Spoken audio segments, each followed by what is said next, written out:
And now, the moment you've all been waiting for.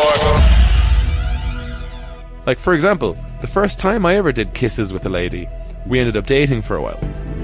And then, You dated your mom? tragedy. No. Sorry. I mean, we're in the middle of a serious discussion here. I mean, you're lucky my mom doesn't listen to this podcast. She doesn't know what a podcast is. Good evening and welcome to Is It a Bicycle, Season 9, Episode 23, the original and bestest ever TV and movie podcast. My name is Stephen Wrigley and I'll be your host for this evening. Beside me, a man who this week found a picture of himself on Santa's lap. I can't believe it was only 2 years ago. It's Mike McDonough. Live from right beside me this week, we also have a man who says that chasing away everyone who ever wants to get close to you is a great way to save on Christmas shopping. It's Shaun Leonard. So true. This week we'll be discussing a movie in the shape of Sleeping with Other People and some TV in the form of DAG and Telenovela. It is Telenovela. Telenovela. Of course, we'll have the usuals with some news and some previews and come to a bicycle near you. So, Shaun, welcome home.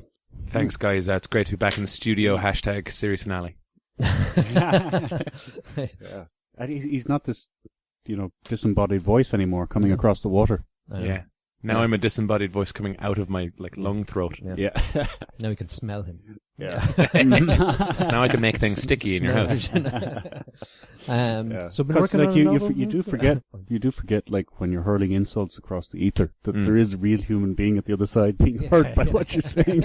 Real thoughts and emotions. Yeah, that's ha ha ha ha ha ha. Yeah. Yeah, thanks guys. Yeah, thanks. Yeah, good to be back. So tell us about the novel. How are you getting on? The screenplay. Oh, screenplay, sorry. I don't know if I mentioned this before. It's called Spy Persons. Spy Persons. Spy Persons. A case of mistaken identity essentially leads a couple on a crazy caper where they have to go get some. They have to go pretend to be spies so they can go to an auction to buy some really cool fucking weapons from some really bad people so that nobody else buys them. Maybe they learn about their relationship along the way. Maybe. It's 94 pages.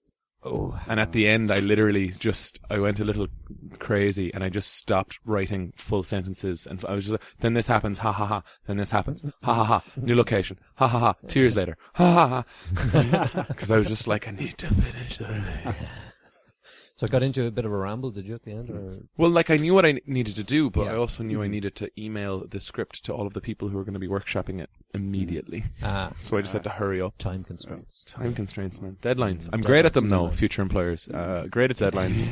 Very handsome. Knows how to talk to people. Good with numbers. Yeah. So when you're writing a caper, is there a rule of thumb, like how many characters you need for it to qualify as a caper? No, there's no rule of thumb. Like, you could very easily have, for example, Kiss Kiss Bang Bang is basically a 2-person buddy comedy caper that has a love interest who is sometimes with them and sometimes not, Right. And then you've got your Ocean's 11. So there's no real, rules like that. The only things that I was conscious of is, there's a rule of thumb for a comedy that you want 3 jokes per page. But. Oh, right. That's a lot of jokes. Yeah, a page is divided into eighths. With screenwriting as well. Wow. And that means that if you have a location, that's an eighth of the page. Okay. If you have a line of action, if that's not a joke, that's 2/8 already gone. Yeah. So it becomes all about area. It becomes about land. It becomes about how much space and room you have. Yeah. So it's all about real estate. And also, if in your opening, you want to do more than 3 jokes a page.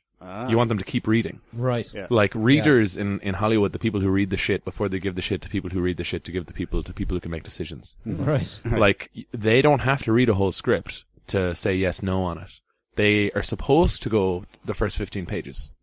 But if you have 80 by 80 pages to read, that ain't happening. Right. You're just going to read 6 pages or so unless there's something in it that makes you keep going. So the idea is you start off with even more jokes and with something explosive and yada yada. You try. Yeah. That's the reason, for example, that my first dialogue is a guy practicing his wedding proposal. So at least then we already know an element of story, right? Yeah. Right. You have a guy and you get his character from how anal he is about the speech he's giving. Okay, yeah. And you get a little bit about the relationship that he has with this person before you even meet them. You're trying to do every line needs to drive plot and or character. And if it can do both, that's a better line than one that doesn't. Right. You can't mortgage your screenplay or any part of it for a joke or something you think is fun. Yeah. So now imagine that you have to come up with action sequences that have to matter. Now, people don't do that all the time, as we've seen. Or indeed, rarely. Yeah. But like the idea of having character be driven through the way people do everything and what they wear. Like if it doesn't matter, you don't write it down. Yeah. So everything that you do write down has to matter in at least one like area. Yeah. So then I had to be conscious of it, like, cause it's an action, like comedy, action rom-com, not necessarily in that order. So I was also making sure that there wasn't too long of a gap between fight sequences, et cetera, et cetera. That's a good question. If you're writing the script, and you're saying it matters what they wear, does that not kind of impinge on the director? It can. Like, I thought the director kind of decided this is how it's going to look and feel, and they can do whatever they want. They can just interpret. They can interpret. They can take what you did, or they can just look. For example, because it's mistaken identity, I had to have two characters wearing the same outfit. Yeah. Okay. So that was just a thing that needed to happen. It doesn't have to be that outfit. Right. But I needed to get across in the dialogue this had happened. Okay. And here's the thing. When you get someone in production reading your script, they skip all of the dialogue. Okay. If they're in production, here's what they do. They read the slug line, which tells them interior, exterior, what the location needs to look like, and whether it's night or day. Right. They don't like if you write like if you write exterior, spaceship, mid-afternoon. They don't give a fuck. Like, what they want you to write is furniture. literally just write interior, exterior, write the location, and then day or night. Don't get fancy. We don't need that. Unless it's super specific. If the sun rising has to happen, which they would really be annoyed at. So they read the slug line, and then they read the action lines to know what props they need. And how many people are in the scene should be denoted. Once you get close enough, if you write close to screen, that basically is usually only for people who are going to be directing their own films. That, or when it's literally about to shoot. Then you can have things like how many characters in the scene, or which characters, you know?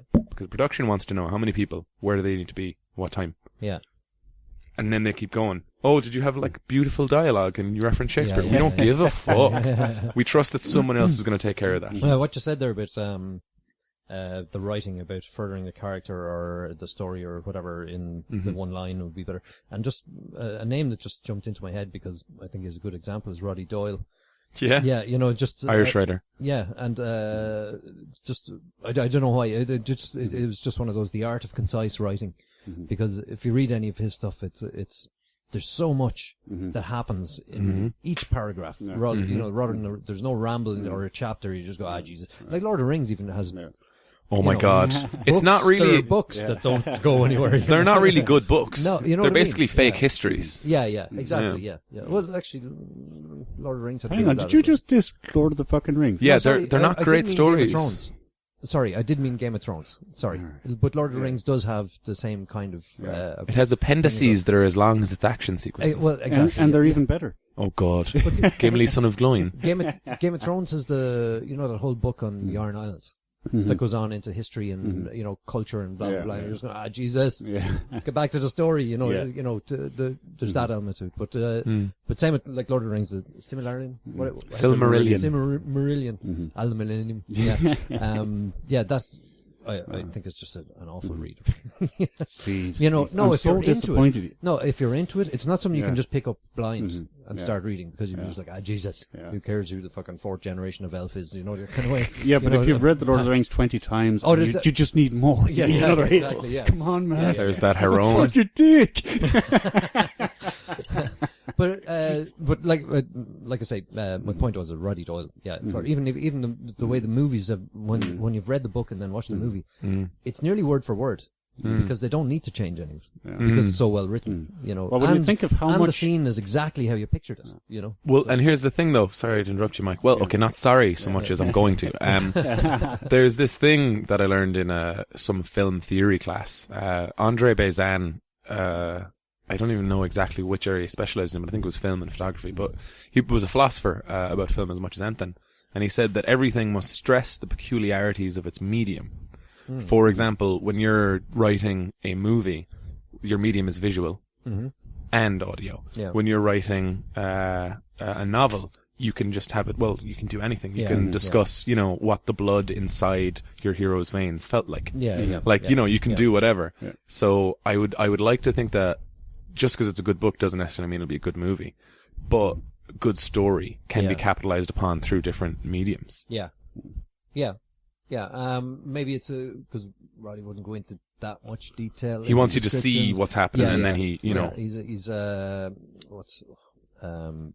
it's just it's a higher level, let's say, than getting down into nitty gritty. Let's say you can pick up from the dialogue exactly what he's trying to get across. You know? Okay, and it's the style.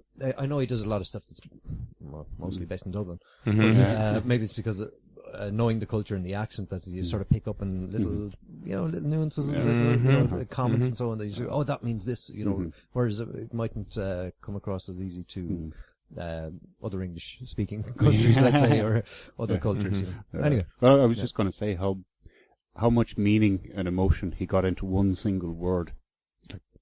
Gorgeous. It's so true. Gorgeous. There's about 20 pages of emotions and background and fucking culture in there. You know? One thing as well that I'm talking about this because it was something that I definitely learned from writing a long form screenplay. This is the longest thing I've ever written in terms of screen, you know? Yeah. The reason I think that A storylines and B storylines and C storylines are so useful is because you can have, like, when something is lagging in one spot and you can't figure out a way to get to the next thing without, you know, you either need to just move to a new scene so that everyone can understand, all right, like, we know what happened because we just presume it had to, is that you can switch to this other idea. You know what I mean? Like, I don't even have that many locations in mine. Yeah. Like, it is 3 acts and has about 3 locations. All right. Now, sure, there's like outside this place, inside this place, back alley behind this place.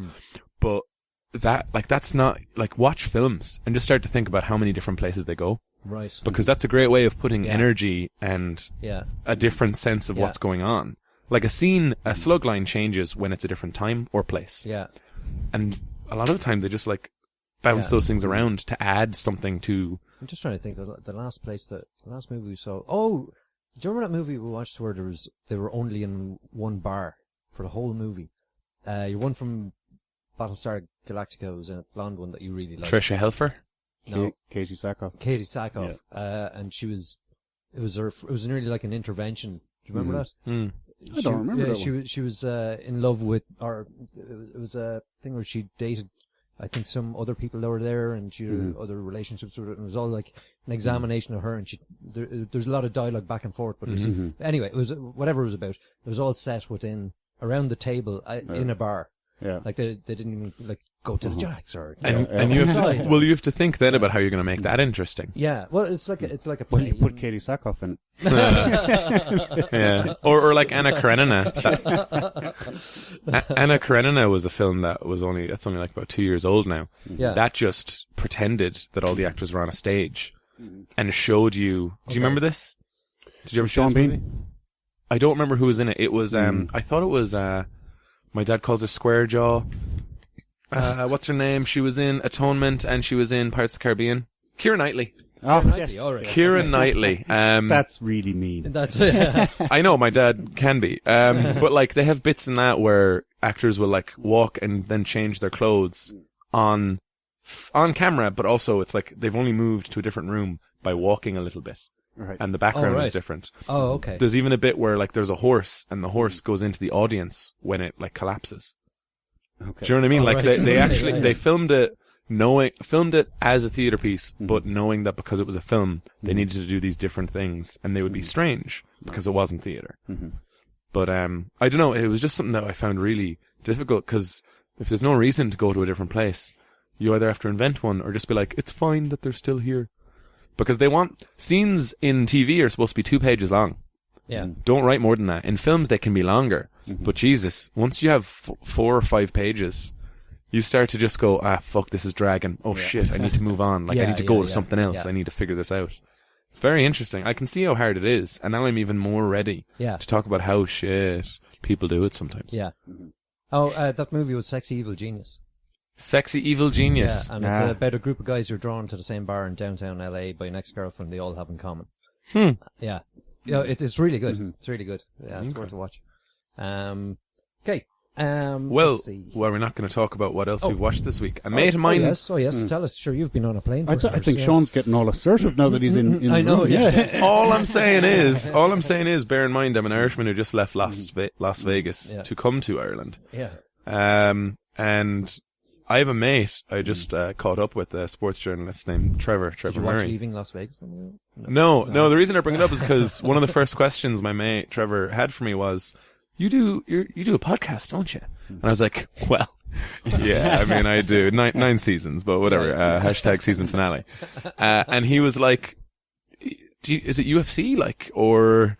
And I was like, what? It's a UFC podcast, right? You talk about the UFC? And I was like, no, sometimes 3 of them do. and what happened, just recently involving Ireland and the UFC?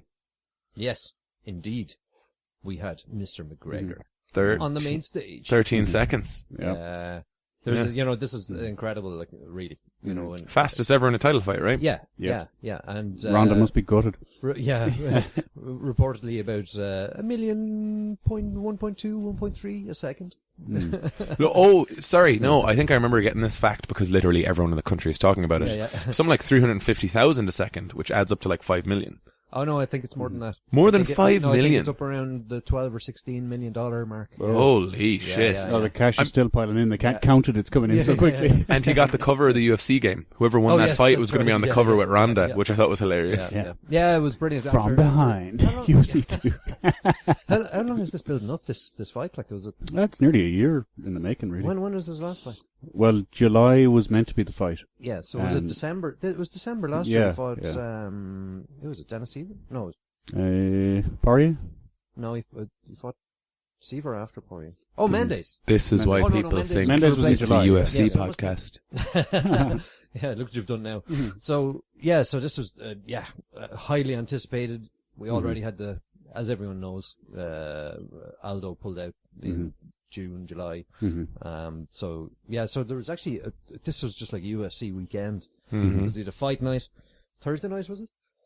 Yeah.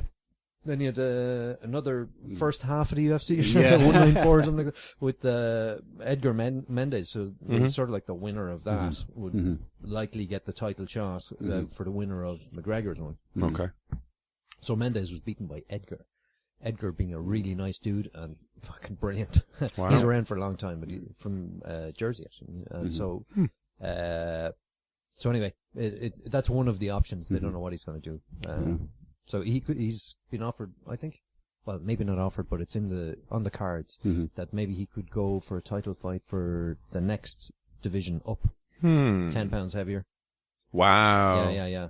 So and who is this that's going to be moving up 10? McGregor. McGregor might now move that he's up. won the Featherweight? 145, 145. or 145, that he could move up to 155 because he has to drop like 30 something pounds. Well, he walks around at 170, so Jesus Christ. Do the math. It's insane, yeah.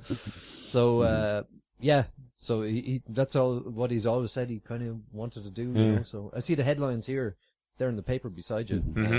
That's McGregor for Croker. We're referring to Croke Park here, or in Ireland, in Dublin. It's 80,000 seats. We should have some chance of getting a ticket. I heard as well, so it was 13 seconds, and I believe the technical term for how he won the fight was he punched the shit out of the fucker. But wasn't he doing hammer fists, to make sure, and didn't he injure his wrist? Yes, that came out today. He has to get an x-ray, or else he already is. Yeah, he's potentially busted his hand and potentially out for 6 months. So hang on, he hit him with the left. He went down. Did he not hammer him with the right then? I can't remember. I think it was the left that he damaged. Oh, right. Well, he did hit him in the head really hard. Yeah. With 4 ounce gloves on. That does happen. Yeah. But people listening to this, what are our fans called? Bastards? What are they called? Bicyclers. There we go. Yeah. Oh, much nicer. Yeah. They'll probably know by now how long he's out for. Yeah. Let's hope it's not too long, because Ireland's only talked about so much. I mean, Speaking. Oh no, hang on. I'll leave this. It's in news actually. We'll come back to it. It's a related point. Yeah. There was talk about a rematch with Aldo, but I don't think he deserves one. Oh, he's only been champion for 10 years, Mike. Yeah. Wouldn't what you more can want- the man do? well, the thing was, we went, like, the young lad is obsessed with this shit. Yeah. So we went through it frame by frame. Yeah. And he was brutal. It was as brutal as Rousey versus Holmes. He was just completely outclassed. Yeah. Because he's standing there with a square stance, Yeah. which means he's no reach. Did you notice photos on the inside, not the outside as well? Oh, yeah. Yeah. He also had all his weight on his front foot, Yeah. which means he can't use his back hand, Right. because there's no weight to shift. Yeah. Then he goes in to try and hit Connor and closes his fucking eyes. Okay. Yeah. So He did hit him, in fairness. Yeah. He was unconscious On the and way he still down, hit the yeah. fucker. Like, I'm just That was only saying. just momentum, I think. Yeah. Oh, I don't know. I mean, he had to aim He it was at some falling with his point. fist out, you know. So my contention is the only reason he looked that good was because he was fighting bums for 10 years. Oh, right. That sounds like, don't know, man. that sounds unlikely. Someone outside the sport, that sounds like not what happened. He fought Mendes twice and he fought Edgar before. He beat Edgar before. Mendes is a wrestler. But Edgar. Edgar can't punch for shit. Yes. Hold on. I'm sorry. No. Let's stop. Let's just look at the logic of this. So Edgar is a wrestler. Okay. That's fine. Mendes. Mendez is a wrestler? Yeah. Okay. The sport involves that, so that's fine. Yeah, He could have wrestled him. I'm sure he tried. Maybe he succeeded for a while until he got bet to shit. And then the other guy you're talking about, Edgar, can't punch for shit. So are you saying that the only way to be legitimate in the sport is to be able to throw really hard punches real fast and accurately? The only way to take on Conor McGregor is to throw real punches fast and be able to use head movement and footwork to get the fuck out of the way. Yeah. Well, certainly. Because you need to be really, Conor's wrestling and groundwork is good enough to so stop him well-rounded. getting talked down. Yeah. But Aldo wasn't just fighting like dirtbags who were terrible though. No. He didn't. Just making sure that hyperbole has been No, discounted. my point is, Aldo never fought anybody that had decent boxing. And when he did, Really? he got shown up. That's quite the claim, Mike. It is. Really? Name one person he's fought I'm that fought in fairly the Olympics certain. or won a national title in boxing. Okay. I'm fairly certain that Michael McDonough is calling out Jose Aldo right now. So look, if you're looking for an Irishman you think you can beat, his address is, Was Aldo McGregor last next? Aldo McDonough. you've already got your nickname sorted, Mike the McDonough. And he won't know what that means. So, you I know. don't mean, I'd be afraid. McGregor isn't even a great boxer. If you put McGregor in the ring with fucking Floyd Mayweather, McGregor wouldn't put a finger on him. This just in. Mike the McDonough has now challenged fellow Irishman, currently on the injured list maybe, Conor, the Irish guy from UFC, McGregor. And I think also he's for some reason thinking that Floyd Mayweather being a better boxer somehow matters. I don't know. I don't really know. I'm moving on before we get in trouble. For Mark Leonard listening out there, I hope you enjoyed that. He'll be punching the screen saying, "Shut up, Mike, shut up." It's my octagon. You ruined it for everyone. Okay. Okay, let's go to news.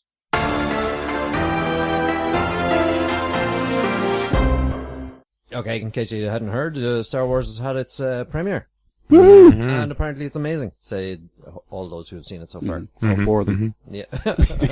Yeah. When are we going to see it? Oh, Jesus. Tomorrow, 5:45. 5:45 tomorrow? Hashtag please don't spoil it. Yeah. Also, Joseph Gordon-Levitt dressed up like Yoda to go see it at the premiere. Yeah. That's just fun. Yeah. Hash say nothing. That's what it is. Yeah. Well, there's also, sorry to interrupt you, Steve, but there's a video you might want to find online of Tina Fey, Amy Poehler, and some other alums. You know the movie Sisters? Yeah. Yep. So that's coming out, and they did a takeoff of a video that had been going around about Star Wars: The Force Awakens, Right. like legacy, Yeah. which is a video about all the people who made the Star Wars movie, just Yeah. kind of going, wow, like this Yeah. is insane, like this is so interesting. Yeah. It's, nearly 4 decades since the first one came out, and it's still going. Yeah. So Tina Fey and Amy Poehler did a video using some footage from the set, making it basically look like Sisters was this like a long-running franchise that was of such importance to children all across the world. And so they did a bunch of like jokes like that, and at the end they're just like, hashtag you can see both. Hashtag see them both, please. Because they knew what they were up against. Yeah. I just can't warm to their humour. Amy Poehler. Yeah. You didn't like Kimmy Schmidt at all? Yeah, you know, it was fine, but I didn't go back for more, you know. What about Parks and Rec? She's fucking great in Parks and Recreation. Parks and Recreation, I was going to say, yeah. Yeah. Is it too American for you? Do they need to be speaking a foreign language? I dipped in and out of that, and it was funny, yeah. It's definitely funny. But it was never funny enough to make me stay. And it had too much of that awkward comedy that I'm not a big fan of. A bit like The Office. I dip in and out of that, I couldn't watch full season of that. It would just, you know, there'd be too much cringing going on. Same kind of thing with Amy Poehler. The other one. Oh, Tina Fey. No, the other one we haven't mentioned yet. Amy Schumer. Yeah, yeah. Just a lot of her stuff. It falls flat for me. But Even Trainwreck. You see, most of that movie was quite funny. You look like a dude. Most of that movie was, John Cena's amazing. funny, but I'm going to pound your ass. But like it did die off for me Once shit got real. later on, and but I don't generally find her stuff like laugh out loud kind of stuff. Like, well, it's even when they're on SNL, there'll be a couple of good sketches, but they're not consistent, you know. So I don't know. I'm just finding it hard to get on the train. Yeah, I get you. Well, I'm going to see Sisters at some point. Yeah, and we might even talk about it here in the podcast. Yeah. But no, I'd be willing to go and see it. You know, yeah, for sure. What else do you mean to say? Oh yeah, so excuse me. So Star Wars is out, so that means that's going to be number one next week. do we want to make predictions on how much money it might make? We might in a minute. Just finish my point. Right. So it's going to be number one this week. Number one last week was the Jade at Mocks. Mockingjay part, the second part. Yeah, second one. Part 32. Yeah, and but this week we had In the Heart of the Sea. Yeah. Came out. Yeah. Ron Howard and Chris Hemsworth, your buddies from Rush. Yep, and we also had Mr. Gleason was in it. And they were hoping to make a lot more money than they actually did. Yeah. And Same they as with didn't. Rush. And they're still in number two. Mockingjay. So they're not going to be number one this week, nor next week, nor ever. By the sounds of it. True. Yeah. So apparently it cost 100 million before marketing. Which is probably another 100, isn't it? 150, something like that. Do you know what So they made 35, I think, in the opening weekend, or 50 in the first 12 days in total. So. And I was reading a magazine on the plane provided by United Airlines. Thank you very much, United Airlines. But it had an interview with Ron Howard about In the Heart of the Sea, and at one point he talks about Rush, and he actually said, like, I don't know whether it's just sitting in the back of his mind, which I presume it was in the upcoming release, you know. And he was just like, I wish people had gotten to see it in theaters the way it was meant to be seen, like with the sound and the visuals. Like, it's a better experience. Yeah. And apparently he says, like, a lot of people discovered it on DVD, which doesn't help him that much, apparently. Because if he isn't getting that number one, if he isn't getting the money, then it's more and more difficult to get the money for what he wants to do. Now, he's Ron Howard, so obviously they gave him the money again for In the Heart of the Sea. Yeah. But when you make 2 movies in a row, they don't make as much money as you said. Yeah. And the stars were there, so why didn't it make the money? I'll tell you. And what the theories are, right? 46% of those who went to see it were over 50. Wow. Yeah. They don't tweet. This is by Cinema Score or Cinema something or other. Sure. And they also said that this is also on the curriculum in the US. Do you mean Moby Dick? Or something? It's Moby Dick, yeah. Oh, yeah, because And it's so- based on the true story of what inspired that book. Yeah, well, that would have inspired the book, exactly. So I think a lot of the opinion was, oh, do I want to go and see a movie based on the book that I never read, that I should have in high school, that I hated, you know, that I was made read, you know. So it might have been just like, probably shouldn't have picked that story. Yeah. Or call it something else. Or did it with an octopus. Do you know, that's probably why it's not called Moby Dick, because they wanted to avoid the comparison. Well, yeah, probably, yeah. Jeez, if they just called it, I don't know, something about a ship that has to fight something. Fight ship, old school, 1800s, whale fight. So actually, another interesting one, so third place this week was The Good Dinosaur. Oh. Right. And number 4 was Creed. which I thought it would have been higher. When did Creed come out? Was this America? Yeah. So did Creed get a number 1 spot at any point? Oh, that would have been 2 weeks ago, wouldn't it? But but I think I think we would have heard if it Mm. didn't get a number 1 at least once. If it was the week before the Hunger Games, I guess. Okay. Yeah. Do you know, I think Creed's going to hang around though. Do you know what? Also, Sylvester's been nominated, I think, for a Golden Globe 40 years after his last time. Fuck yeah. Yeah. I fucking... Did I... For Oh, the wait. same role. Yeah, I was going to say, was I telling you guys this? I actually do think... I know I mentioned that he, on the podcast, that I thought he might get the nom for the Oscar. Can you imagine if he won for both Rocky I know, yeah. and Rocky Yeah. in Creed? Yeah, isn't it? The only time that ever would have happened. Yeah. And then my hope would be he'd stop making shit films. Like, that'd be the hope, except that wouldn't happen. The only, you could only better it like if Harry Potter came back like in 50 years' time. Daniel Radcliffe returns as Harry Potter. Or he's the head of Hogwarts. He's the headmaster. Trainee. Yeah. Fantastic Beasts and Where to Find Them 7. And Daniel Radcliffe returns.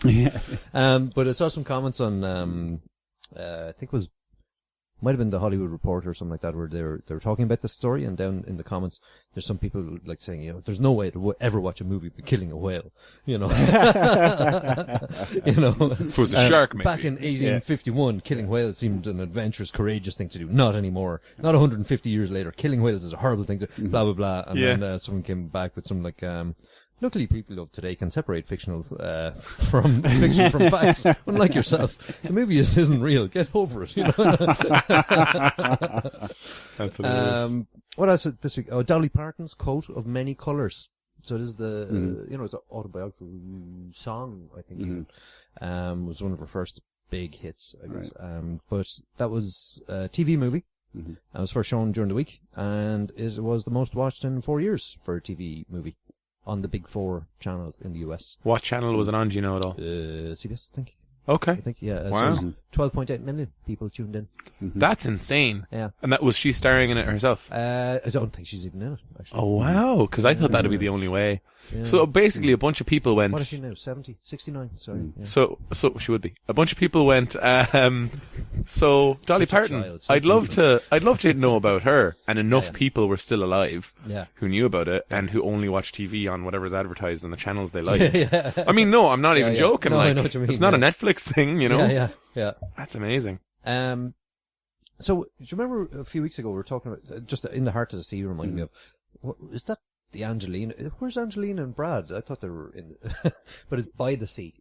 Is there one? Okay. Oh, I That's don't even kind of know about By the disappeared Sea. quickly. Right. I don't know what that is. Well, it is. It's set in France during the mid-70s. That's their first mistake. Yeah. Vanessa, a former dancer, and her husband Roland, an American writer, travel the country together. They seem to be growing apart, but they linger. When they linger in one quiet seaside town, they begin to draw close to some of its more vibrant inhabitants, such as the local bar cafe keeper and its hotel owner.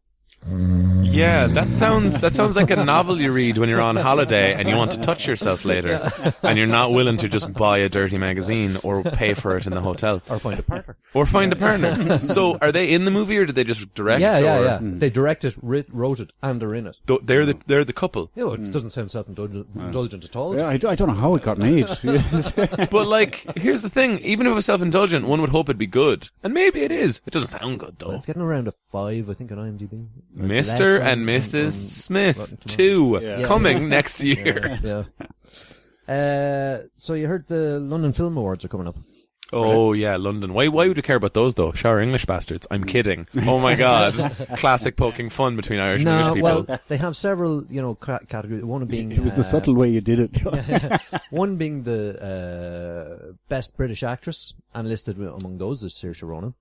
They also have Best British Actor, and listed in there we have Colin Farrell and Michael Fassbender. Yes.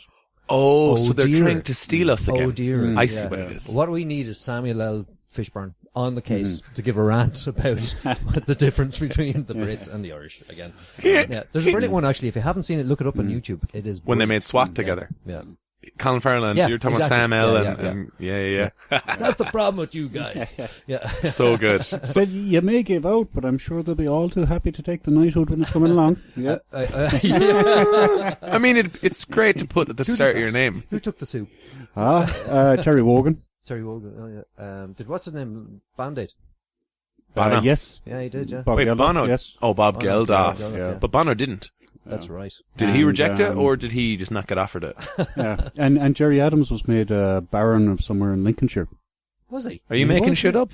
No, no. Serious? Wait, did he marry a baroness? No, he got some award for service to the crown or whatever. How would we describe Jerry? You better not be taking the piss. Which country? How would we describe Jerry Adams to our American audience? I suppose. A rampant Republican, maybe. Yeah. He very, very much so. Not in favour of British. Yeah, presence. anti-crown, Yeah. anti-Britain. Yeah. That's But insane. yeah, but he's now a member of the aristocracy. Yeah. That's how they get you. Yeah. In fairness, like, Yeah. we could persecute you refuse. more, or we could just give you all of these things. Is it Shaun or Sir Shaun? Oh, well, I mean, I guess a servant of Her Majesty's realm. Well, I mean, Yeah. Of course, there's a long history. If you go back like 1600s, they had the surrender and regrant program, where Educate us, Mike. the Irish, basically the Irish clans owned land, and the British, Clanland. and it wasn't one person owned the land; the clan owned the land. So the British had a mighty idea. They said- Dance off! They said, wouldn't it be great if these guys would be loyal? How can we make that happen? So they said, okay, whoever's in charge, Make them one of us.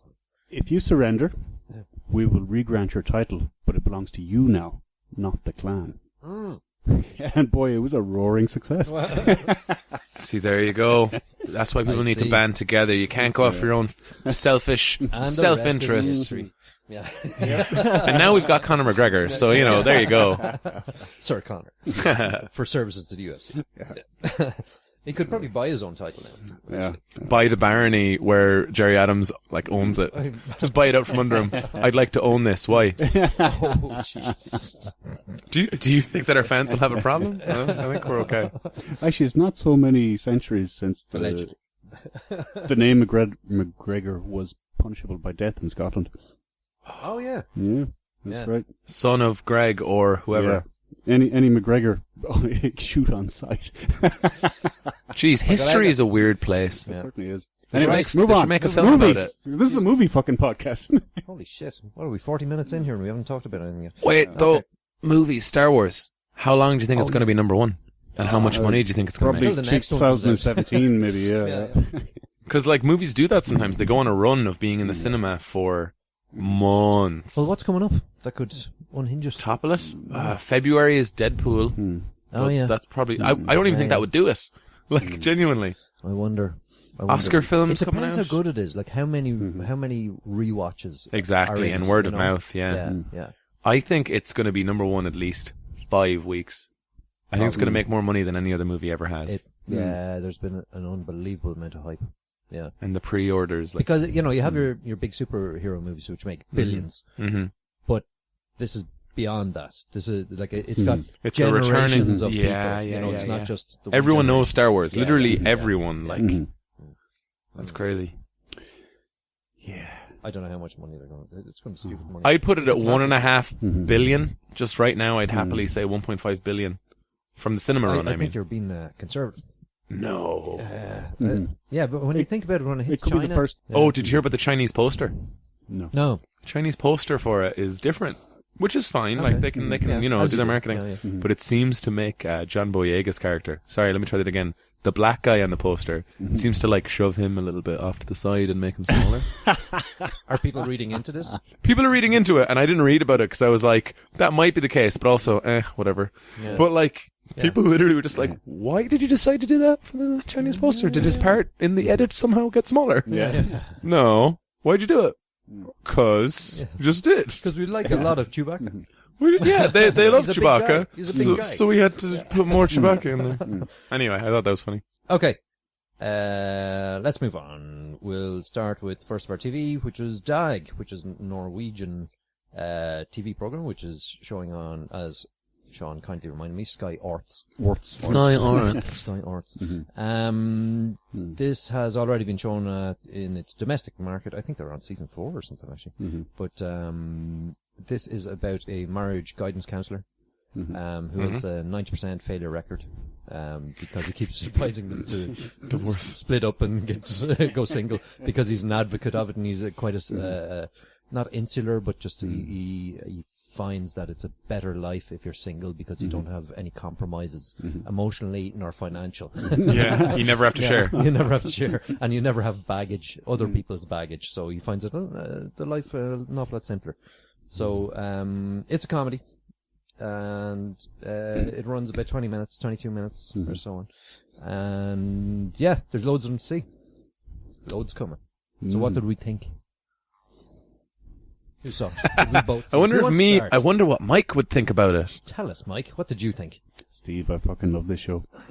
No, you're kidding about somebody who hates a bunch of other people and doesn't like them messing up with the shit, and who, like, would rather they just all fuck off so he can be alone and drink by himself and stuff. I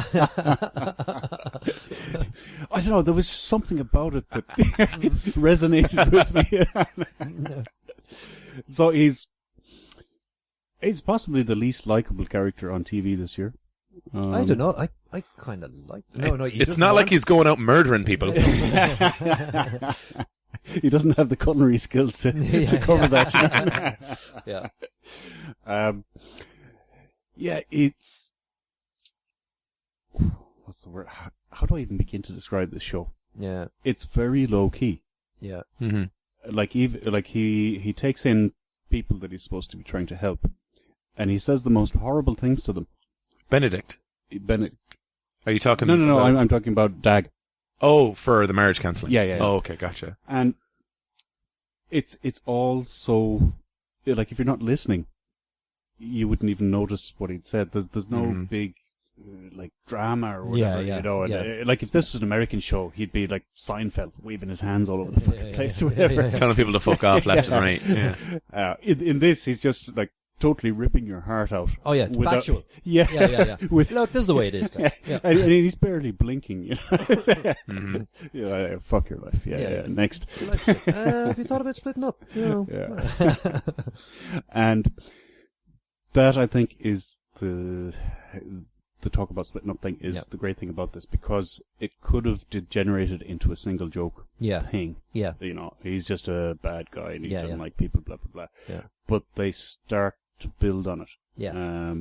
They build on the minor characters really well. They're great characters as well. They make it like he has a secretary or personal assistant, and he comes straight out and he says, "Why are you working here?" And it's not till the second episode we find out why she is working there, and it's just a throwaway comment. But that's a fucking time bomb there. This is the one in all the leather, right? Yeah. What? Please tell me. I'm sorry. Please tell me. I can't spoil it, man. Oh, it's episode 2 and there's like 40 of them. It's fine. So it's, you know, you think it's like, again, as I say, if this is an American show, it'd be totally all about him all the time. But they bring in the minor characters and they just gently bump it up. Yeah. It's almost like boiling a frog. Okay. You know, you put somebody in, he'll say something a little bit off. It's like, I didn't really notice that. Let's move on to the next scene. Then you come back and it ramps it up again. Yeah. And then the episodes pass. And it builds. And and it gets to the point where I, like, with my hand on my heart, I can't honestly recommend that anybody should ever watch this.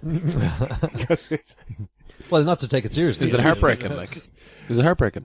It's hideous. Oh, it's hilarious. No, it's hideous, but it's very deep, dark humor.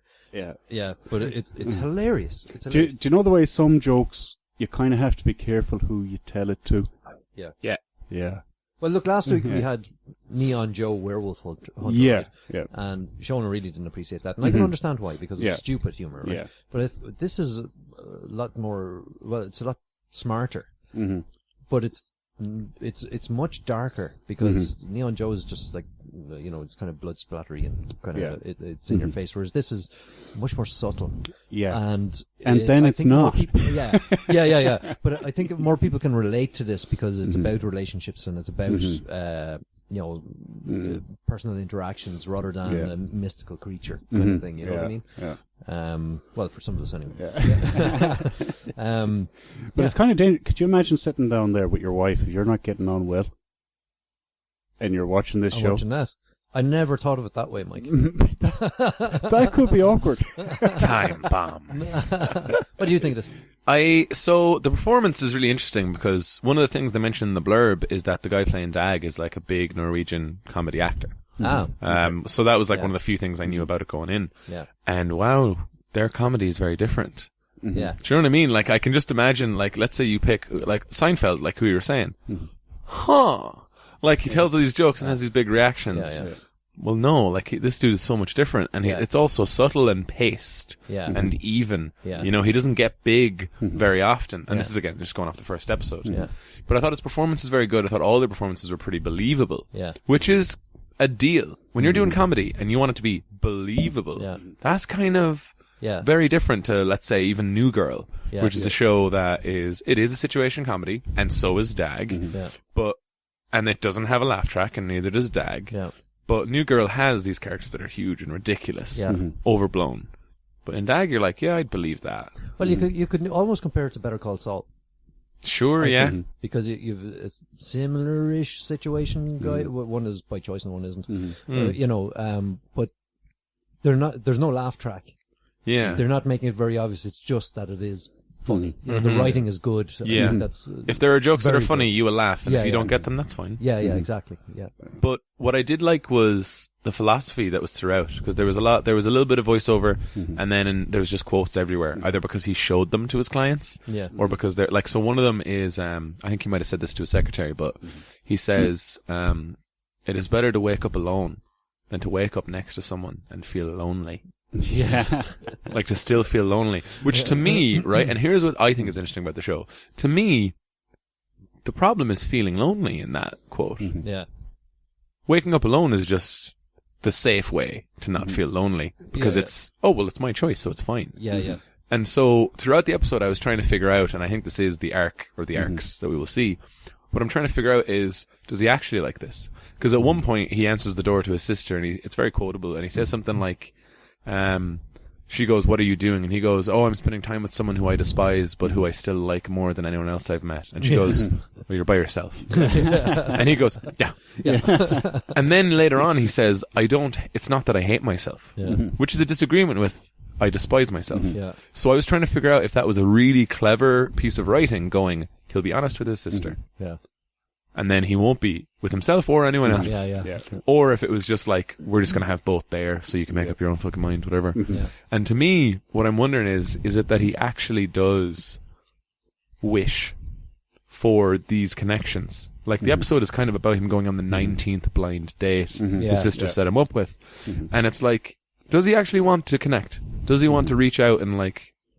Well, there's a real sense of joy when he gets home in the evening, locks his doors, Yeah, he's just pours like, a "Oh, drink, thank God." sits back in the chair. It's like, Some music. Yeah, puts on the best music, yeah. Yeah. he's so He's just like- fucking He really happy. does like it, yeah. Thank God. Yeah. So I don't think that he's struggling with where he is in life. He's comfortable.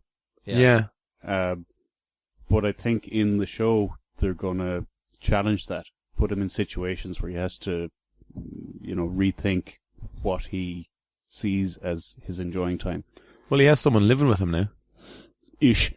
Yeah. Well, like, that's another Very peculiarity clever. I love is that he doesn't let anyone into his Yeah. house. That they can only go in as far as his hall. Yeah. And then the next door is locked as well, with many locks. You know, I love that. That's his haven. you Yeah, know?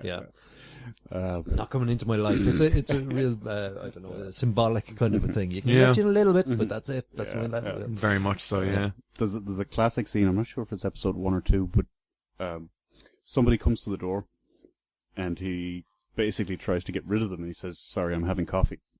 Oh, yeah, it's yeah, the most yeah. basic social thing. Yeah, I'm yeah. having coffee. Come in and have a coffee. Yeah, It's yeah. like, no, you can't come in because I'm having Yeah, coffee. yeah. No, well, are you having coffee now? Yeah, I want to drink it while it's hot. Yeah. So, Yeah. He doesn't even let his sister in the door, like... Yeah. When his sister comes over to being really nice, Yeah. and the fact that she takes it at face value and isn't annoyed, Yeah. is really telling. Yeah. Because those are the people who, know you so well Yeah. that they know what your real behavior is like. But I was like, Jesus, I'd be fucking killed. Whoever I didn't let in would immediately ring the people I know and be like, you won't fucking believe this. Didn't even let me in. There's something wrong. Yeah, exactly. But for him, that's just life. Yeah.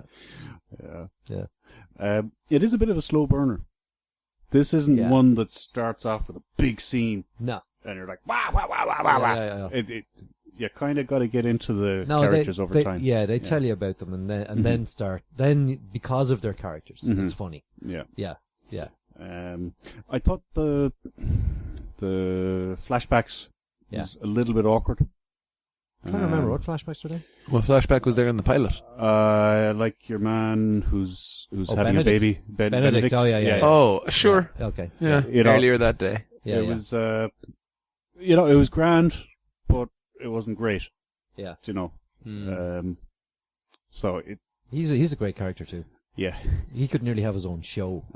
He Actually. reminds me a lot of one of the guys on, who's that, zombie Shaun of the Dead or whatever. Who's his Oh yeah. Nick partner? Frost. Nick Frost. Yeah. Yeah. A little bit like a Norwegian Nick Frost. Yeah. He is actually. Yeah. Yeah. I really enjoyed this. I'd highly recommend it actually. Could I ask one question? Because I generally don't know. Yeah. Would this be a show where if you do, either by choice or not, if you are like alone or whatever, or spend a lot of time by yourself, is this a show where watching this would make you feel better about yourself, or would then try and like alter you to want to go out and like seek others? Do you know what I mean? I don't know. I don't think it's that deep. I think it would just make you laugh Really? at the situation, and you might be able to identify with the situation. You know, that kind of way. And just like, oh yeah, that's kind of funny. Yeah, I can see how that works. Yeah. Okay. Just because I always wonder about those things, like who to recommend it to and who I shouldn't. Yeah. I don't know, I thought it was kind of that deep. Oh really? Yeah. I mean, the like, quotations are all super it's dense. very- Oh well, yeah. It seems very flippant at the top, but some of the things he said is like, ooh, Jesus. And we're not even spoiling anything. Like, at the end of the first episode, he does reach out to a human person and takes a kind action. Yeah. It's small. Yeah. It might be all he's capable of. Yeah. But it requires him to leave his sanctum a little bit and go do something for someone else. Yeah. Uh-huh. You know, like Yeah. it's, to me, that could be pretty big, you know? Because there are a lot of people in the world who just don't let people in. They don't fucking want to, or they're afraid to, or yada yada. Yeah. So I thought it would be pretty important. Yeah. So, how's the Christmas shopping coming on? Not great. None this year. That's great. Will you watch more? Definitely. Yeah. However, I can't recommend this to anybody. Really? No, this is a dangerous fucking show. I think it's brilliant. Yeah. I think it's brilliant. So, on the basis I'll watch more, Yeah. I'll definitely give it a thriller. But yeah. caveat fucking enter, like. Okay. Sean. People will know immediately. Watch half the first episode, you'll know if you want to watch this. Yeah. Dagtastic, I'd give it a thriller. Fantastic. True, yeah. Yeah, thriller here too. Next one we watched was Telenovela. This is, what's her name again? Eva Longoria. Yeah, that's the one. And she is playing the part of Eva Longoria. Longoria, who's in like a Mexican drama. These daily sort of A telenovela. The Bold and the Beautiful. For those that don't know what telenovela is. But she doesn't speak Spanish, really. She just reads the lines. Yeah. But anyway, I think that's all.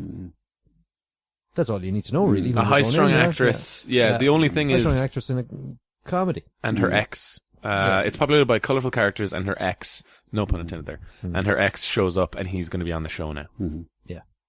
Yeah. Las Bocadillas de las Palmas. Pocadillas de las Palmas. I Just mean, make shit up, he does. okay. Vigilante. Yeah. What you think? What you think, Sean? I'll start with you, actually. So, we were talking about earlier how many jokes per page, like per minute, how much stuff do they cram in? They did tell you the characters of everyone so quickly. That was very well done. Like the guy who plays the badass villain on the telenovela, He plays is the guy who played Sucre on Prison Break. Great. But that guy is like the second that he's off camera, he rips off the mustache and he's like where's my little cute doggy? Where's my cat? You know, like he's very clearly like a softie. Yeah. Cool. Like we're there. We get the sketch of the character. He cares about people and animals. And then there's the super like buff love interest is gay and really hopes that he's the most handsome person, because if he's not, he'll lose his job. Everything about him is his exterior. That, like, those are, and then there's the nemesis, who probably is as overblown as a nemesis on a telenovela would be. Who used to be who used to be the star, but now Eva Longoria is. And I liked all that. I thought that was very well done. And her, like, struggle, air quotes, because it's, you know, she's obviously in a very privileged position as this really rich, famous actress. I still bought it. I still was like, no, that does seem hard. Like, it seems like comedy hard, but it seems like that would be problems to have. I liked the back and forth between her and everyone, because that's pretty much what it was. Everyone had back and forth. There was only a few scenes she wasn't in.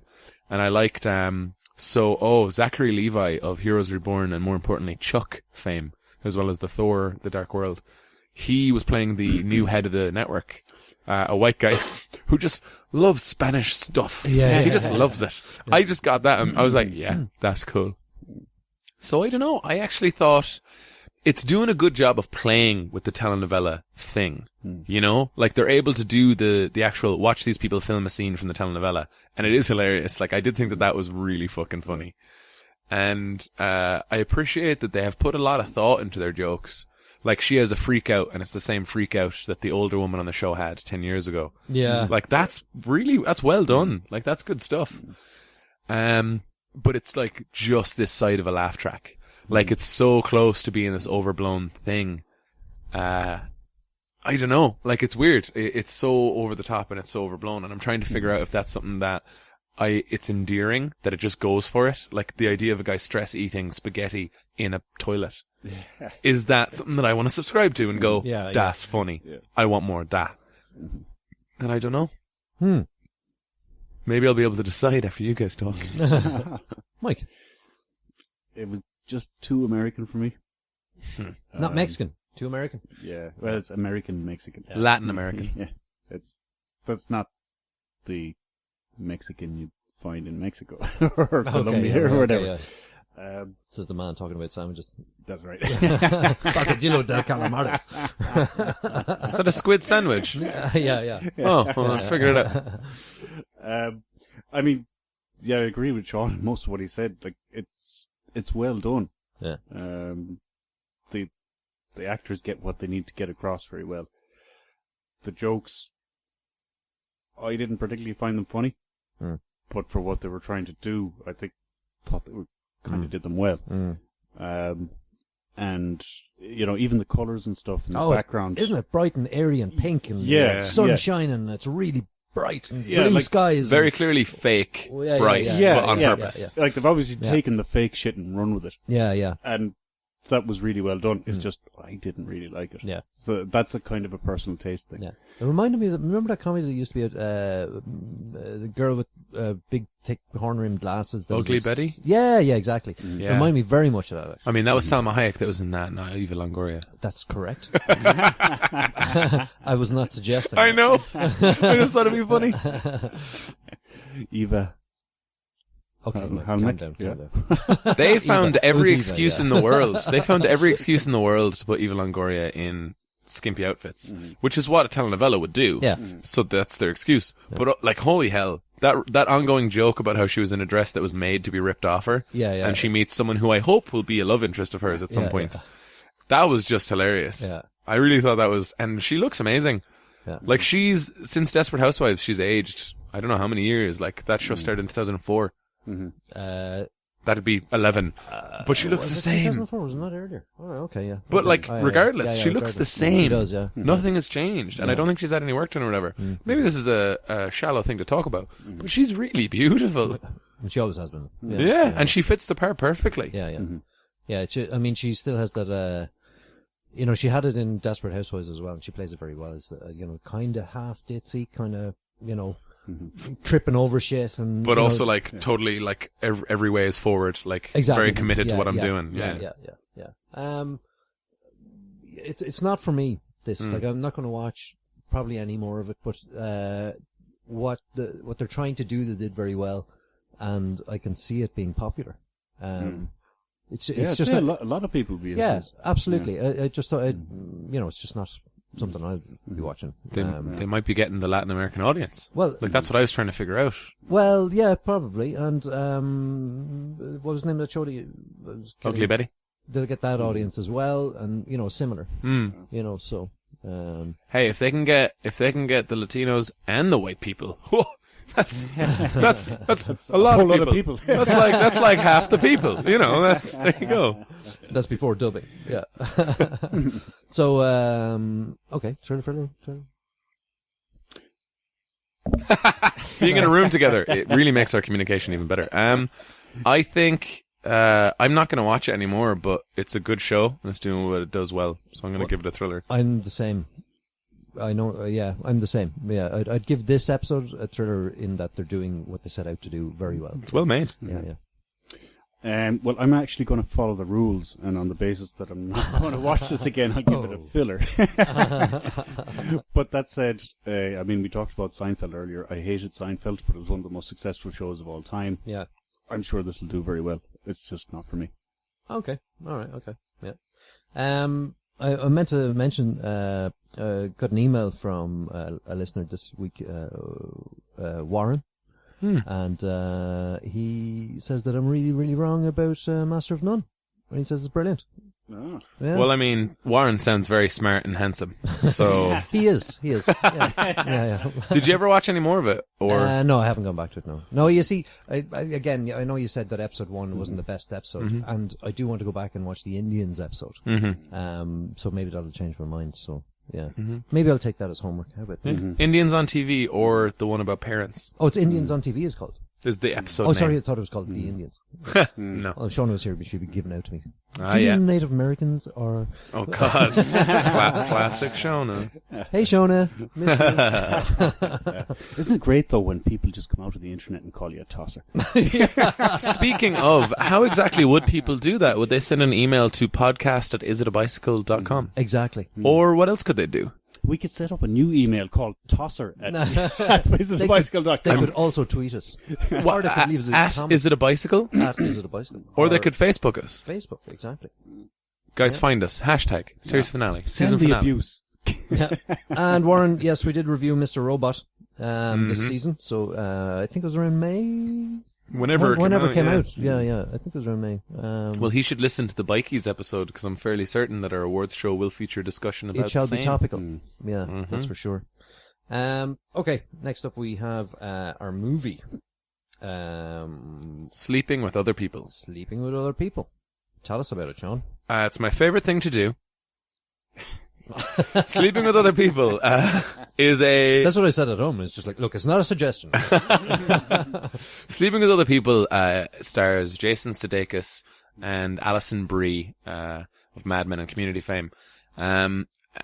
Essentially, as people who meet and lose their virginities to one another, they take each other's virginals, the hymen, so they have sex with each other, and then they meet up again later in life when one of them, Jason Sudeikis' character, has trouble staying faithful to any of the women that he dates for various dumb man reasons. And also, Alison Brie's character has what seems to be a romance addiction, or at least some terrible, terrible addiction to a terrible guy that she keeps doing sex upon. Before you guys get into it, I just have a question for Steve. Mm-hmm. You have a wife, right? Yeah.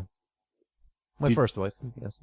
Did you watch DAG and then watch Sleeping with Other People? Yeah. How did that roll? Oh, fine. Fine. You didn't find yourself sitting on opposite ends of the couch going, Now, you don't Fuck think that guy. I'd have married someone that would have given me shit over or something like that? No. For sure. No. You did well. Nor Well, my son. I would give them shit over. Yeah. For watching it. More to the point. It just struck me as a harsh marital week in terms of viewing. No, DAG, no, we definitely both found DAG hilarious. And, you can't put, you just can't take that shit seriously when it's in this context. It's just fucking hilarious. Yeah. And same goes for this movie. It's a rom-com drama. I mean, that's what I was wondering. Is it a drama? Is it a rom-com? Is it a bicycle? Yeah. Whoa, nailed it. It's a rom-comedy. Yeah, it's definitely drama. I actually think it was pitching itself as a rom-com in the ads, but it's actually a drama. Yeah. So this is, again, it's not something you take seriously. Like marriage. That can be hilarious too. That can be a bit of a rom-com too. This surprised me. I wasn't expecting what I received. I was expecting something a bit, actually, a lot worse and badly written and predictable. It's a little bit predictable, but not as... Not entirely. There was stuff that happened in it where I went, I guess the ending won't be what I thought the ending would be. Yeah. And, and it was all the better for it. And the two main actors, Alison Brie and Jason Sudeikis were fantastic. Very well done. And by them. I love that they were able to play their parts both 14 years younger and 14 years older. They were just like, fuck it, just do it. And it was brilliant. It was very believable too. I loved their interaction. The writing was on point. It was sharp. It was funny. And the writing made it. I mean, there were some situations that they got into that were hilarious. There's a couple of minor characters in it that are brilliant as well. Notably, a couple that are their friend. They have a birthday party for the kid.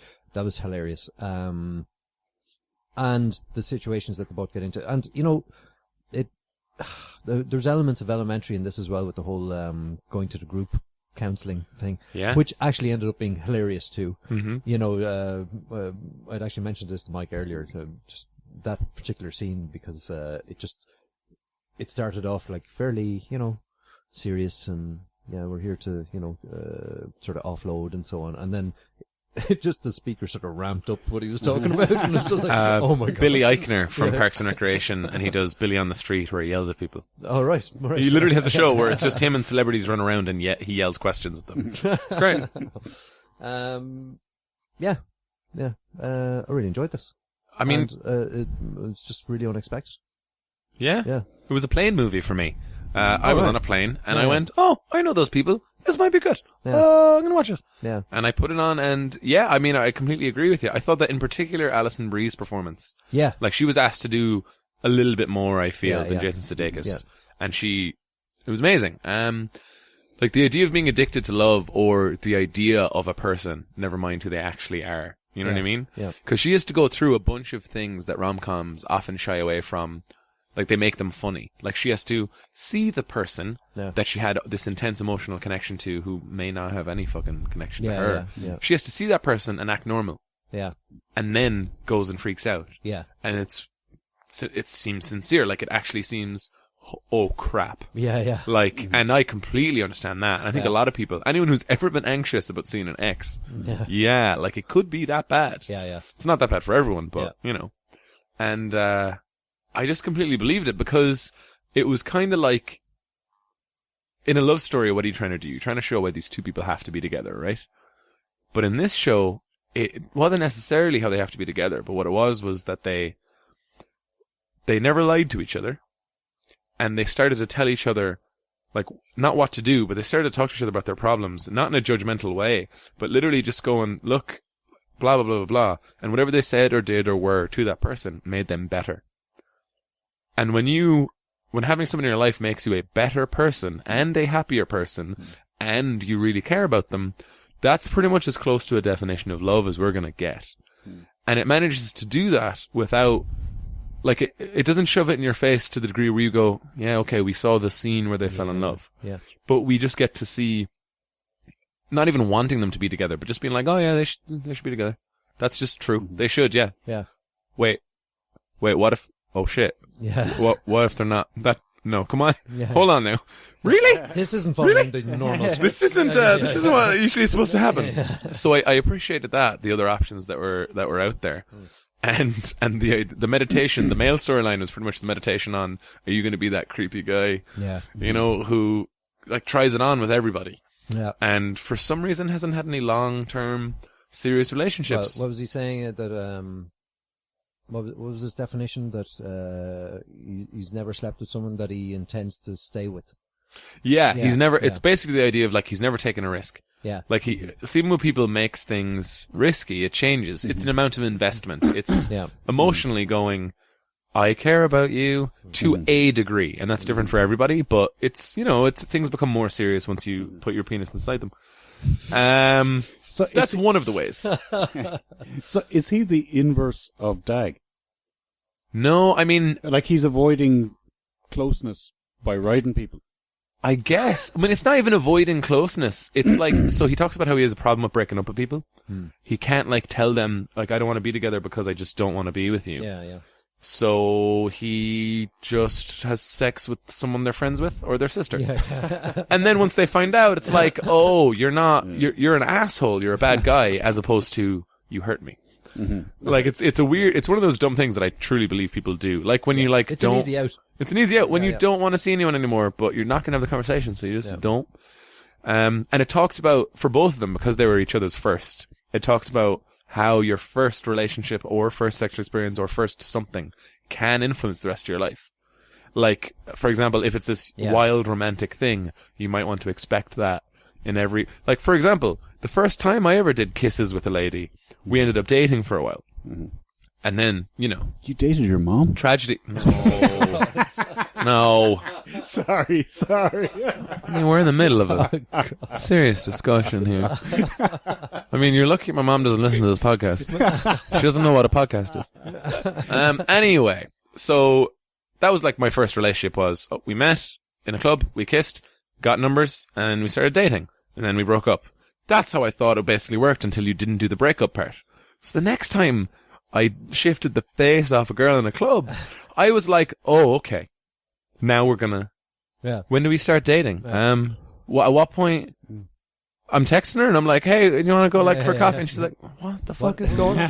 Sometimes you just kiss people. Like, this is the way I had to learn. And it seems like they were both kind of stuck for some reason in a certain way on that original experience. You know? The idea that it needs to be like this, and if it's not, then it's not worth pursuing.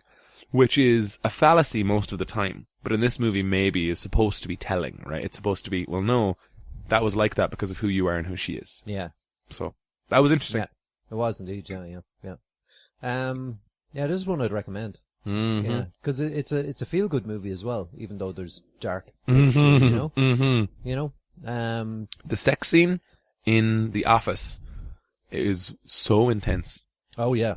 That was like, that was like not comedy anymore. Yeah. This is like holy hell. Like I'm kind of turned on, but also I'm not. Yeah. Amanda Peet was in this as well. She's always great. Yeah, she was great, wasn't she? Amazing. Yeah. She was in Togetherness, which we reviewed earlier in the year as well. And she was great in that. Yeah. And like I said, the minor characters, the other minor characters were brilliant. Oh, his name is Adam Scott. The guy with the mustache, who's also in Parks and Recreations. Oh, is he? Yeah. Oh, right. He's one of the main love interests. Wow, that cast did well, didn't they? Yeah. They're doing everything. Aren't they? They've It's gotten almost so like well. it was a good show. I mean, 8 seasons, whatever. Like. Yeah. What do you think of the soundtrack, actually? I thought it was notable. Yeah. There's some great tunes on it. It was a lot that I hadn't heard before. Mm-hmm. Yeah, they clearly found the songs. Yeah. Like, it wasn't just what would work, but what's perfect. And it actually, for the first time in a long time, I thought, oh yeah, I might pick up that soundtrack. You know, it's been a while. I can't remember the last one. Something like High Fidelity or something. You know, you know what I mean? Yeah. You know, so, yeah, I'd recommend this. Yeah, it was, I'd say you have the Footloose soundtrack, do you? no, I thought I just borrowed it from you, remember? You never fucking gave it back, though. It was on tape. Shit, I was going to make that joke. Damn. Yeah. So, any more to say on this? Not really. Not really, no. Like a bunch of praise for the kind of movie it was, but like, I don't know. What do we give it? Whoa, oh, that's a tough one. Cause it's like, its aims are achieved, but the aims aren't like Out of 7. Yeah. Sorry, I was under. No, I'm not. Well, that's the kind of what I'm thinking though. Yeah. I like this movie a lot, and I think that it, like, if a rom-com is does its job really well, then you think a little bit differently about relationships afterwards. And I think that this achieved that. Yeah. But I also don't think I can go higher than a 7 on it, just because I wasn't throughout the movie, like the drama of it wasn't making me go, you know what I mean? Like a lot of dramas do. So I think it's a 7, and maybe if they hadn't done any comedy leanings, maybe they could have made it a tighter, more dramatic, intense movie. I don't know. That's me asking it to be a different film. Yeah, I'm not sure I'd have liked it then. See, there you go. Like, it wouldn't have been as endearing or as likable. Exactly, yeah. It's very easy. It's a very easy watch. So easy. I would watch it, I would, like, on a plane, definitely. Yeah. On DVD, I would rent this movie. It's out now, like, if you can find it, buy it online as well, stream it, whatever. Well, so 7. 7, yeah. I'm a 7 too, yeah, for sure. Yeah. Really solid, though. Yeah. I think we might be talking about this at the Bikies, actually. Really? Yeah. For, what category do you think that might be? Yours, perhaps. Oh, Yeah. the category of best love story. Hashtag Bikies. Hashtag season finale. Okay. Let's move on. We'll go to some previews. Coming to a bicycle near you.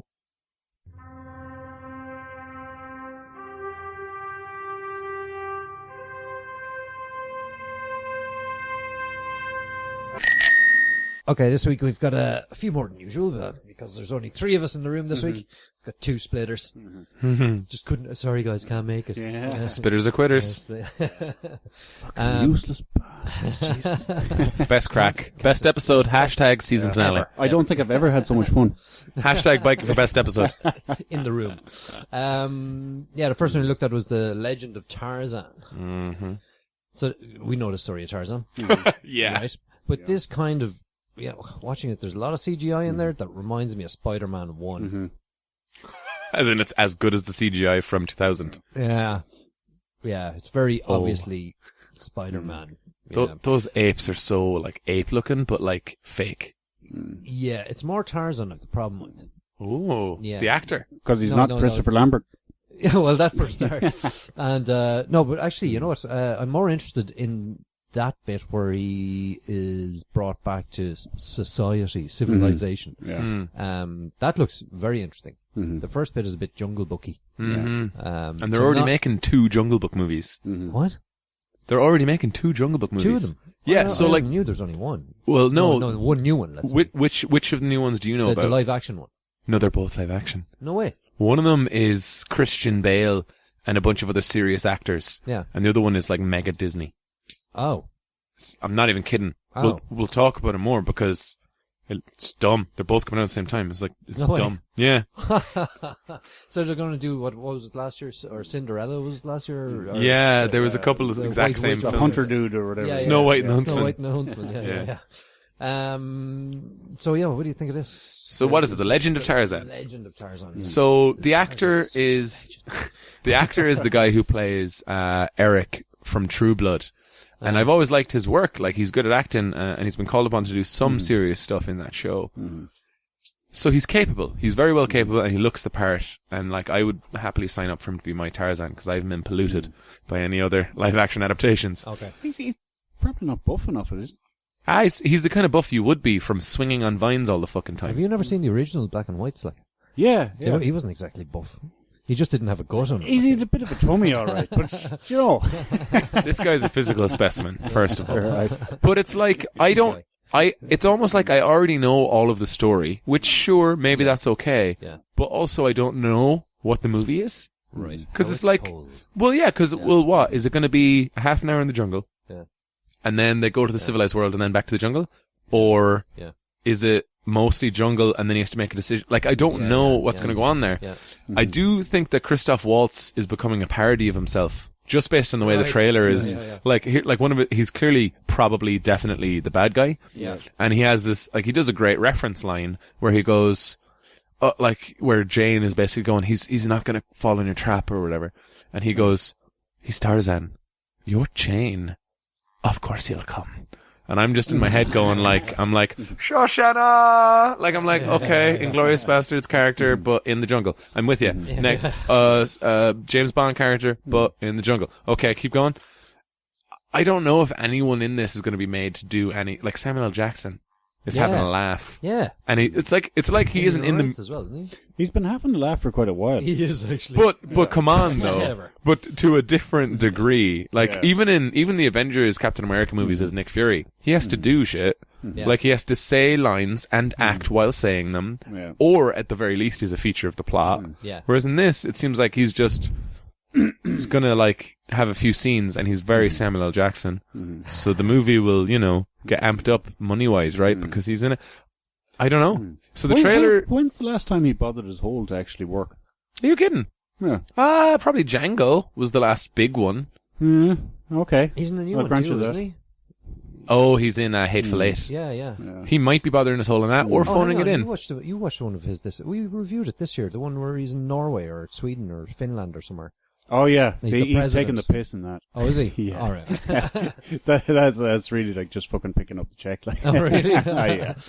Yeah. But no one in this seems to be not just picking up the check. Okay, yeah. Except maybe Tarzan, and even he doesn't get to say shit. Do you know what I mean? Like, so I don't know what to make of it. It might just be a CGI mess. But the trailer doesn't even confirm that. I don't know. Yeah. Okay, next one. Jeez. Teenage Mutant Ninja Turtles 2. Hey! Out of the Shadows. I didn't know I thought there was like 5 of these already. I thought that this is only the second movie. Well, I don't believe so there's been multiple different series, right? So I mean movies. Well, like there was a live action Yeah. movie series in like the late 80s, early 90s. Series of live action. Oh. Well, no, it was I thought a live movie. action movies, but there was like 2 or 3 of them, Yeah, right? that's what I'm thinking. Yeah. And then those stopped. And then they did an animated one a while back. Yeah. And then that didn't do well enough.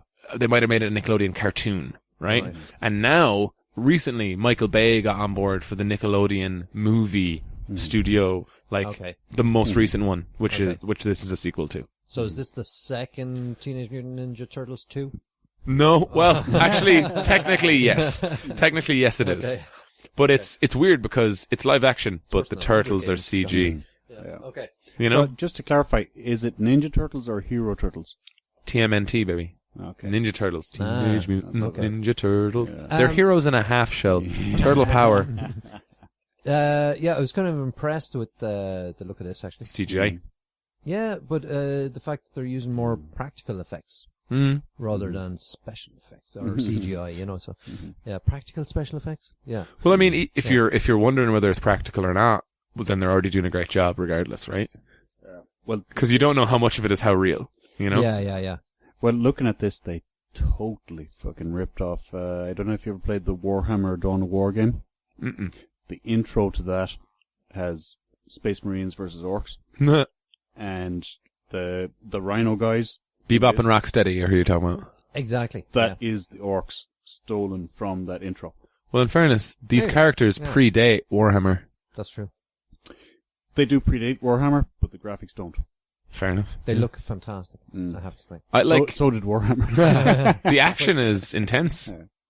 Like it seems like it's all action all the yeah. time, which is what a trailer would want you to think. Yeah. Although it's not exactly going to rely on its character development with these CGI turtle-faced motherfuckers. Rom-com. Yeah, no. So are you excited then? I'm feeling the vibe that you're quite excited. I haven't seen the first one in the series. Oh. I feel like I might have to watch it immediately. Yeah. But I'm also worried that it'll be really shit. Yeah. Because maybe Michael Bay is great at making trailers and terrible at making films. All right. Let's see the last 3 Transformers movies for proof. Do you know? So Yeah. I feel like I'm going to get burned. Yeah. I'm not excited about this at all. So you're not going to get burned because you won't see it. No. Well, those 2 guys, what are they called again? The Rhino and Bebop and Rocksteady. I'd nearly watch a movie with just those 2. Because they do look really cool. They're going to sell a lot of toys. Kind of tired of the other guys, it's just the interaction between them is just like, jeez, that's really, they haven't moved on. They're caricatures still. Yeah. I'm not 7. I mean, that's the problem. they come from a storytelling style that has been emulated and still will be forever, right? They basically come from, I'm going all the way back to the Greeks here, Mike, the 4 humors, which for any classics or history students here will remember to be blood, black bile, yellow bile, and phlegm, all of which, Oh, yeah. the more of them that you had denote what kind of emotions you were having or what your general emotion set was.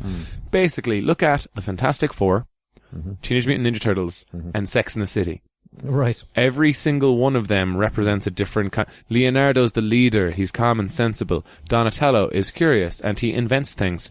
Michelangelo is a party dude. And Raphael, he is too cool for school and he will not brook any authority figures. And then you apply that to Sex and the City. And there's Carrie. She's the sensible one, usually, and she's the leader. Then you have the one who worries too much. Then you have the one who's all business. And then you have the one who fucks everyone. And then, the Fantastic Four, you have the leader who's smart and sensible. And it's just recombining all of these different facets. Yeah. So the characters can't really move on and get layered because they were built to be caricatures denoted by colour and what weapon they use. There we have it. We've spoken way too long about this. So. Yeah, it's just a fucking trailer. Just trying to educate people. Good job, Shaun. Good job. Hashtag bike you for best podcaster. Making a Murderer. This is a Netflix series. This is about a dude who's accused of murder and then went to jail for 18 years, and then they found out through DNA samples that he was innocent. Then 2 years later, he's arrested for murder. Moida. And it turns out that some evidence was scrubbed and planted with his DNA or blood. Oh, no. Yeah. So. Oh, it's uncertain though, right? Don't they leave it a little open? We don't know this for sure, but that's what is implied. But some of the authorities are certain that it was him. There's some radio communications from the night in question of the second occurrence saying, do we have a body yet? And there's like, no. Do we have himself in custody? Yes. Okay. So anyway, this sounds like a bit like what was that podcast? The Jinx. Oh wait, not the podcast. The Serial. Serial, yeah. So it sounds similar to that. I think it's going to be this year's common theme. I think all that stuff is in production at the moment, and we're going to get hosted them because it was so popular. So, so yeah, that's what it's about. It looks interesting. It looks well made. Yeah. How many? I want to know how many parts there are to it. You know. Because if there's 12, then I'm like, nah, you're alright. Do you know what I mean? Did it say 10? Well, it said all were being released in the same day. It's classic Netflix, right? Yeah. But The Jinx was really good because it was 6 parts, wasn't it? Was it 4 or 6 parts? Yeah. Like it got to the story, you know, and it had enough, not only footage, but just enough story for that whole length of time. So I hope that this has the same idea and follows a similar tack. Yeah. Seriously, let me see. Is there? Does it tell us? No, it doesn't tell us. But there. Oh, hang on. There's a special preview of the first 2 episodes. That was at the New York Film Festival. Okay, doesn't apply to us. Okay. Yeah, it's not telling me. That's just something that I'm thinking about. It's 8 or 10, I think. Yeah. I think that's at 10. Anyway, we'll see. We shall see. Next one was Eddie the Eagle. This is a movie. We have Wolverine in it. And this is a biography on a ski jumper from the UK who comes from a place with not much snow. And it's cool runnings for ski jumping. It's cool runnings for ski jumping? Yeah. So Eddie the Eagle was an true story dude. Oh, yeah. Oh, yeah. And I remember watching the Winter Olympics. It was just hilarious. That means you're getting old, too. I know, yeah. Actually, what year was that? Was it 88 or something was it something like that? It was Seoul Olympics in 88, wasn't it? So winter. Oh, winter. Sorry, you're right. Yeah. Oh, which would have been the same year. No, I think they're opposite. Are they the opposite? Yeah. All right. Okay. Yeah. The Olympics happen. The Olympics happen anyway. Whatever the winter year it was, ones, yeah. But he was a disgrace to the sport. He was. Yeah. Didn't play by the rules. Yeah. This looks interesting. Looks like fun. Hugh Jackman looks like he's having a great time. Yeah. We've seen this movie before, like many times. Yeah. Like we said, Cool Runnings. And comes from out of nowhere, captures the hearts of the people. Will he succeed? Probably. Probably not. Well, I don't actually know the story, so hopefully no one will spoil it for me. And we talked about Eva Longoria not aging. What the fuck is up with Hugh Jackman? Yeah. That's ridiculous. Yeah. He looks like he's 35 again. Oh, he was 35 when he was born. Yeah. Yeah. Let me see. 88. He's 88 years old. No, in 1988 he was the first competitor to represent Great Britain in Olympic ski jumping. In fact, at the time, he was the British ski jumping record holder. The only one. A record later broken by others. He was the world number 9 in amateur speed skiing. Spoilers. No way. And the stunt jumping world Spoilers. record holder. No, there's no spoilers in this. Wow. They're right up there with Mark on history as a spoiler. Yeah. I agree. It's a movie I'd like to watch. 88 was in Calgary. Mm-hmm. Yeah, so it was the same year. Oh, okay, cool. Oh, yeah, I want to see this. I'm going to see it. Yeah, It looks like a genuine feel-good thing. They should probably release it around Christmas. Yeah. Next one is Fantastic Beasts and Where to Find Them. This is a spin-off from the Potter movies. And the Potter books, yeah. Yeah. Following Newt Scamander, a guy who wrote the book Fantastic Beasts and Where to Find Them, which was referenced in the Harry Potter novels. So it looks like it's a period piece, but also, wizards exist. So it's a period piece, but also magic. And I guess it's going to be someone going on a series of adventures to recapture some fantastic beasts that have escaped. So someone needs to figure out where to find them. Going to be fantastically successful. Probably. And I'm never going to watch it. I don't know how much of a kids movie it is because the trailer actually seemed to be hedging its bets. Mm-hmm. Like it was definitely teasing more than telling. Yeah. Yeah, it was, yeah. But I mean, who over 18 is going to go and watch it? You realize that when this movie comes out, many of the people who have read all of the Harry Potter books will be over 18. And they will all go see this film. Yeah, they'll be 21 now. I'm sorry, I'm 25 and I read every Harry Potter book. What age were you when fucking Star Wars came out and you're dying to see it now? How many years later is that? I was only 48 at the time. Oh, that's true, yeah. You were still I'm a just kid. saying, Yeah. man, they're going to have a very wide age group that's going to go see them. Yeah, I think so. Yeah, I might even go and see this, actually. It would also be great for the people who've grown up since the first Harry Potter book came out and now have kids. That's true. Next one is Star Trek Beyond. So, guess who wrote this movie? I don't know, Shaun. Who did us. write this movie? Simon Pegg, who was also in the movie. He wrote it? Yeah. Did you notice that there was a lot of story moments and cool-looking moments that involved his character Scotty in the trailer? Oh, convenient. Isn't that interesting? Yeah. He got in a lot of flack, actually, during the year when he made an offhand comment about nerds and in a denigrating way. Mm-hmm. And then had a really huge, long thing after everyone went, why are you insulting the people who made you famous? Like, and also you are one. Like, what's going on? Is this like Con Man? Kind of. Yeah, No, yeah, seriously, yeah. like, Really, he got in a lot of trouble. So he had like a 2-page response where he talked about why he sometimes gets frustrated with that part of the culture, like the fandom of yada, yada, yada. And then he, like, at the end made a great Star Trek joke about how he was, like, writing the next thing. And, like, he was someone, I'm just going to get back to writing Star Trek 3, The Great Hypocrisy. But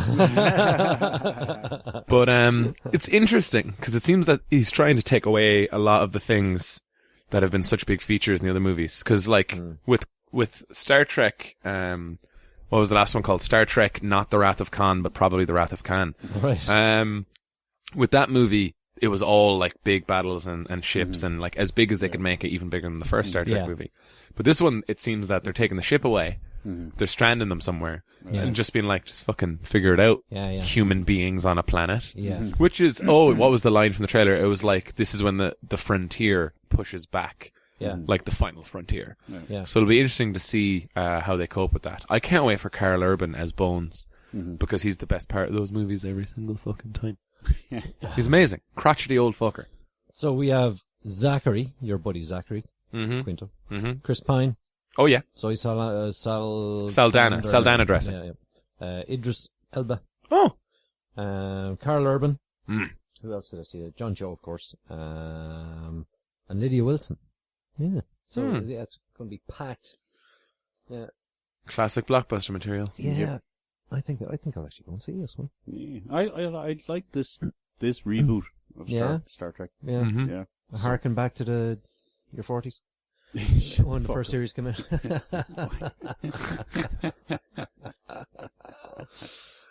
Never gets old with Mike. We'll see how well you look when you have to put the old girdle on. Yeah, just keep all your bits in. Yeah.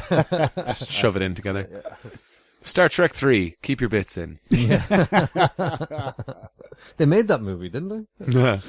It was probably the 7th one. With all the originals. Yeah, Mm. yeah. I think that's it for this week. So see hashtag season finale. And guess what's coming up? Guess what's next? Next week. The Bikies. Bikies. In a world where you don't know what movies you think are the best movies that you've seen this year, we tell you which is the best movie. Yeah. So I'll have everyone back for that, all in the same room. Mm-hmm. Blockbuster. Yeah, for sure. Yeah. Yeah. Are we going to open a book on Mark cheating his way to victory in his various categories? We'll see what happens when we get there on the day. But yes, Yeah. He's a good record of fucking us up. But. I'll give him 11 to 10. How about that? Yeah. I'll take the over. Yeah. But do tune in and feel free to disagree with us on podcast@isitbicycle.ie if you want to send an email. Or sorry, .com. Or tweet us at isitbicycle or Facebook us. The name of the fucking podcast is It a Bicycle? Just somebody disagree with us so that one of us can feel good and all the rest of us can feel bad. Just, Right, cool. Right, we'll leave it there. So from Mike, Shaun and Steve, stay classy. Miss you, Shauna. Also, Mark was not here. I missed Mark. But who did you miss more?